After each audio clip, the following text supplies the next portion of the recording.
Katungu Fura Catherine, originaire du Sud Kivu, fille de Paul Kitakiandungo et de Dina Lucy Baliananziou. Elle est la cadette d'une famille de 7 enfants, dont 3 garçons et 4 filles. Katungu Fura, juriste de formation et avocate de profession, passionnée de la politique.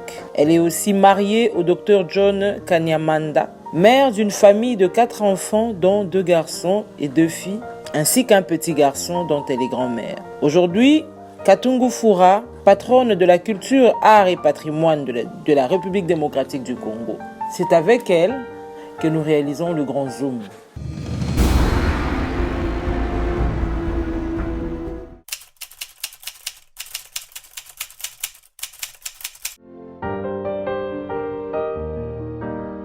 Je suis Katungu Fura Catherine. Je suis avocate de profession, défenseur des droits de la femme et aujourd'hui femme politique au sein de l'UNC qui est mon parti politique, ma famille politique. Je viens de la province du Nord Kivu et j'ai été nommée ministre par le truchement de mon parti politique et aujourd'hui ministre de la République démocratique du Congo en charge de la culture, des arts et des patrimoines.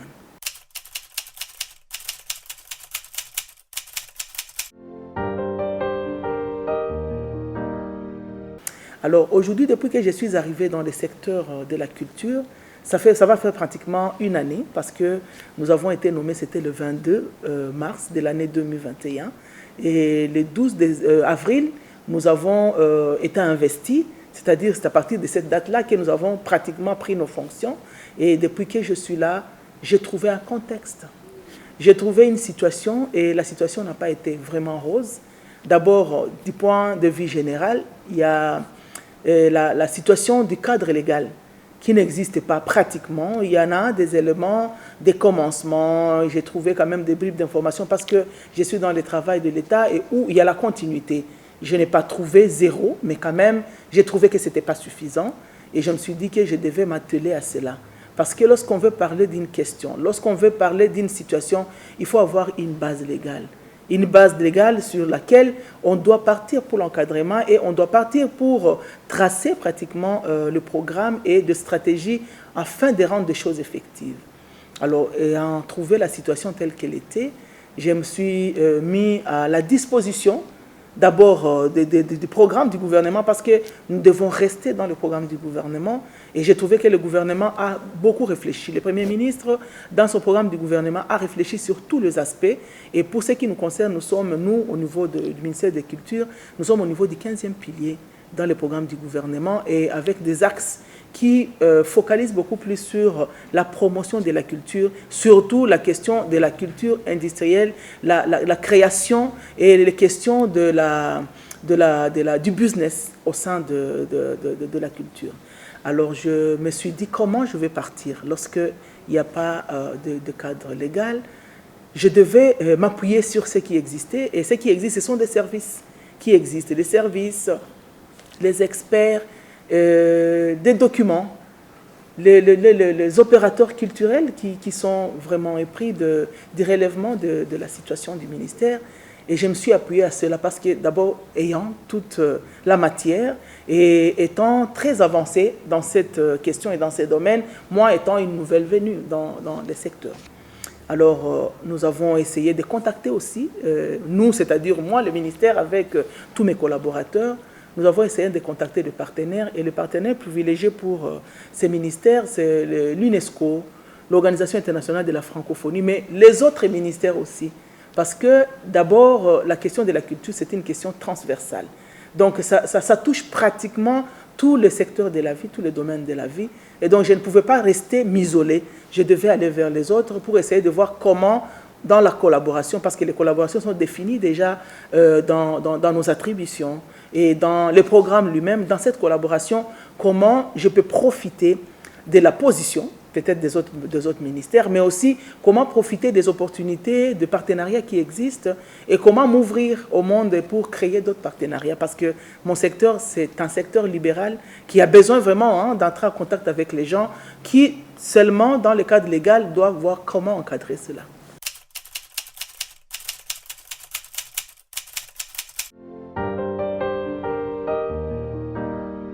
J'ai longtemps travaillé sur la question des droits humains, et spécialement le droit de la femme.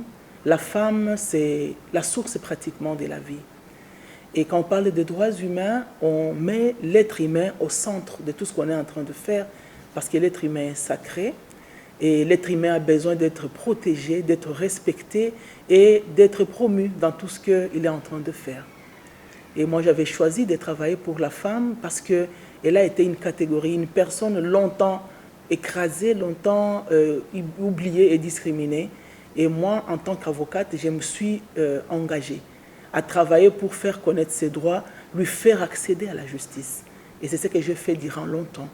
J'ai travaillé dans mon cabinet et dans une association de femmes juristes pour le droit de la femme et de l'enfant, où avec d'autres confrères, nous avons mis tout notre temps, donné toute notre disponibilité à recevoir les femmes.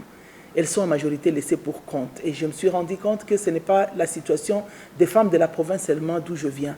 Une province meurtrie qui a connu de l'insécurité tout le temps. Je me suis réalisé que c'est la situation de la femme au Congo, la femme en Afrique, voire même la femme dans le monde.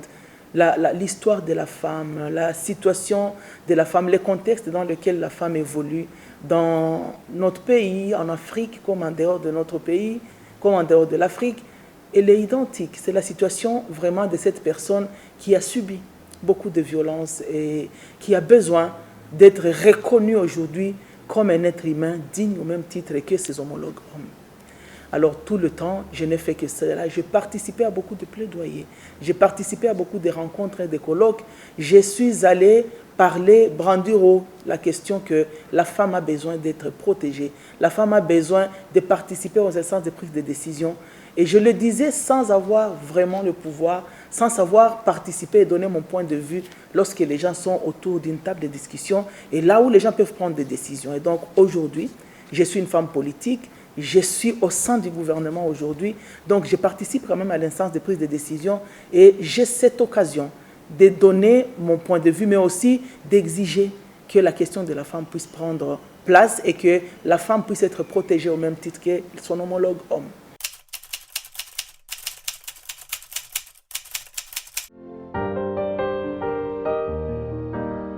Si je peux m'atteler sur la question de la femme, j'ai trouvé que dans les services, les femmes d'abord ne sont pas nombreuses. Et s'il y a des femmes, quels sont les postes que ces femmes occupent? Ce sont des postes vraiment des rangs inférieurs. Et quand il y a une femme ou deux femmes qui occupent les postes supérieurs, elles n'ont pas de moyens suffisants pour que leur travail puisse rayonner. Et donc on voit que la condition de la femme dans ce secteur ici de la culture est la moins rayonnante. Parce que la femme n'est pas visible. Et quand j'essaie un peu de voir la question maintenant des opératrices culturelles dans mon domaine, ce sont de laisser pour compte, laissez-moi le dire comme ça, elles n'accèdent vraiment pas à beaucoup d'opportunités et elles n'ont pas été suffisamment encadrées. Et celles qui ont été encadrées, c'était sous les aisselles des hommes qui avaient les contacts, les hommes qui avaient déjà de l'avance dans les secteurs et qui pouvaient profiter de leurs connaissances de certains appuis politiques, pas forcément des appuis vraiment détaillés et des appuis bien établis, mais des questions d'intérêt personnel.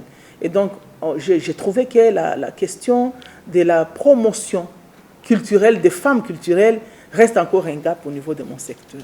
Et moi, je me dis que les femmes culturelles ont été vraiment isolées. Elles sont laissées pour compte et elles ont besoin de se retrouver dans ce qu'elles sont en train de faire. Elles ont besoin d'être considérées comme des femmes de valeur parce qu'elles ont contribué à faire valoir, à valoriser et à faire rayonner l'image de notre pays.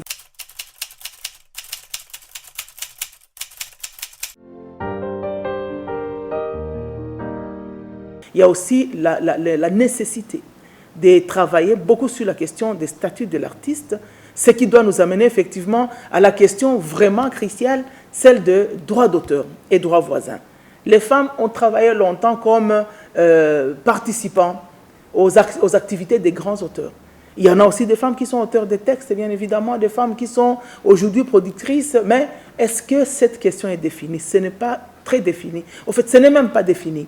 Donc, on s'inspire de ce qui se passe ailleurs, mais ce n'est pas vraiment et clairement défini dans notre pays. Et donc, voilà des gaps que j'ai trouvés dans mon secteur et sur lesquels je dois me pencher. Parce que lorsque la question de texte va être vraiment cernée et que nous allons ficeler tous les documents nécessaires, certainement le reste sera seulement question de planifier, d'organiser et de passer maintenant aux activités.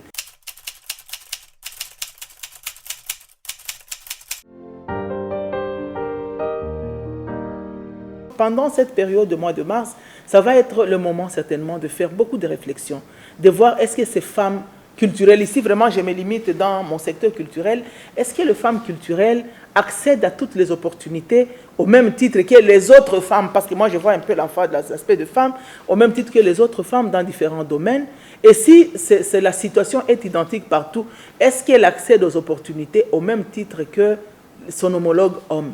Les femmes travaillent beaucoup pour le développement, mais elles utilisent aussi beaucoup l'environnement.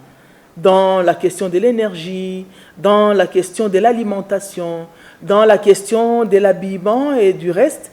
Et elle a besoin d'être suffisamment informée et encadrée dans la protection de cet environnement.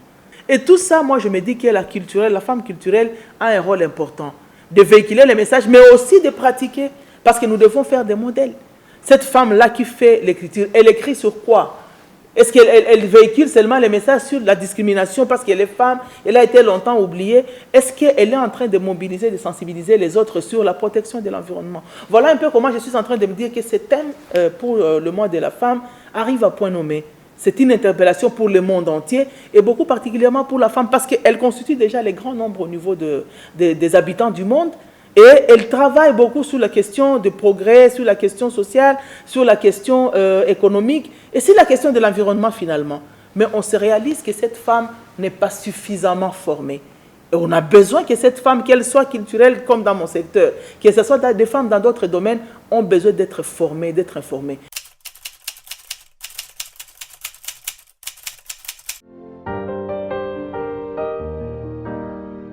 Oh mon Dieu, si c'était à refaire, je ferais la culture.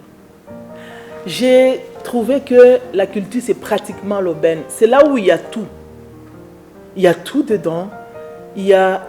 C'est tellement transversal que je ferais beaucoup plus la culture qu'autre chose. Parce que dans la culture, déjà, je dois tenir compte des avocats, je tiens compte des économistes, je tiens compte de vous, les journalistes, les gens de la communication. C'est vous pratiquement qui véhiculez le narratif que nous avons à véhiculer au monde. Et donc je me dis, aujourd'hui, je peux être même antiquaire, je peux être collectionneur d'œuvres, je peux faire la promotion aujourd'hui, je peux écrire, je peux développer cela parce que souvent on a oublié ça et c'est très noble. Moi je me dis que si nous pouvons encore travailler sur quelque chose, je travaillerai beaucoup plus sur l'écriture et sur l'histoire.